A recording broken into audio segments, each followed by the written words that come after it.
bà ơi năm nay nếu như gọi 6 chỉ vàng này chưa em mua từ bà xong rồi bán để gọi xây ao ấy, thằng Biên nó chỉ lên Facebook ở các cậu chỉ là quê bán để xây ao ấy lại lát cái sân này nhá, nào gọi là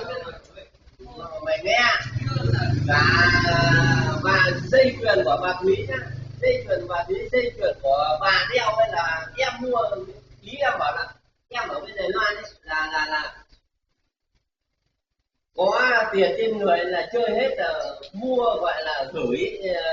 mua bà đeo dây chuyền ấy xong rồi đeo xong là cứ tôn hết trong cái sân này rồi gì đấy là 5 6 chỉ vàng tôn hết trong sân này.